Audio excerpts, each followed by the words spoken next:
So we're going to play a game today, and we're going to see how well you're doing with your finances. This is your ultimate scorecard, and this is a game you play alone. No other players. It's just you versus you. At the end of the month, you see what you got, and the next month, you see if you've done better or worse. So let's go over what I do and how I play this game.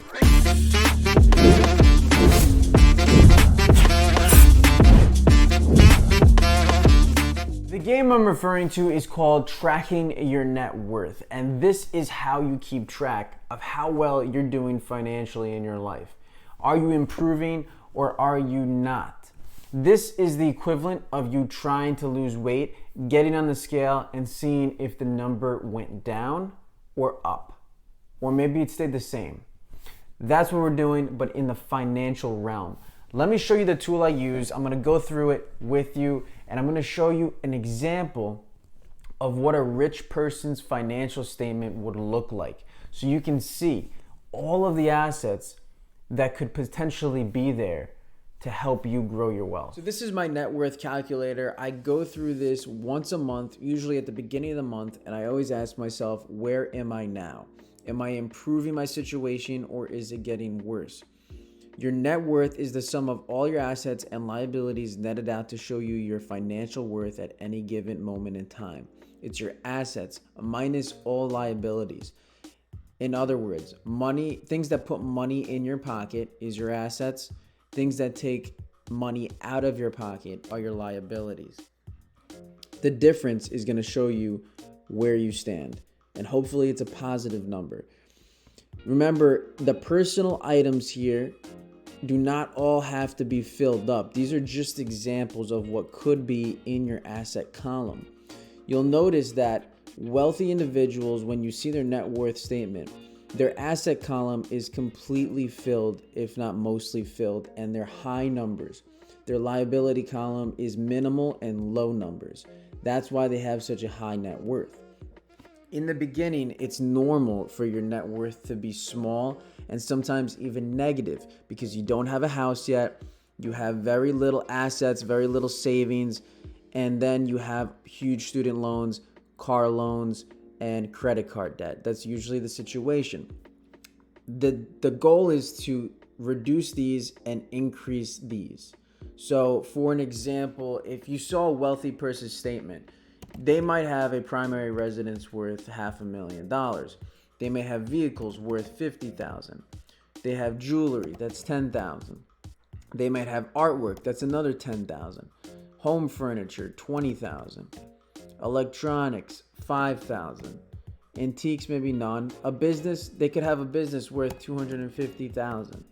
Checking accounts, maybe they have $30,000. Savings, they have $50,000. They then might have a high yield savings account with another $50,000. Retirement accounts, let's say $50,000. Stocks, $20,000. Real estate other than homes, they might have a rental property or two. Let's say that's $350,000. Bitcoin, let's put in $10,000.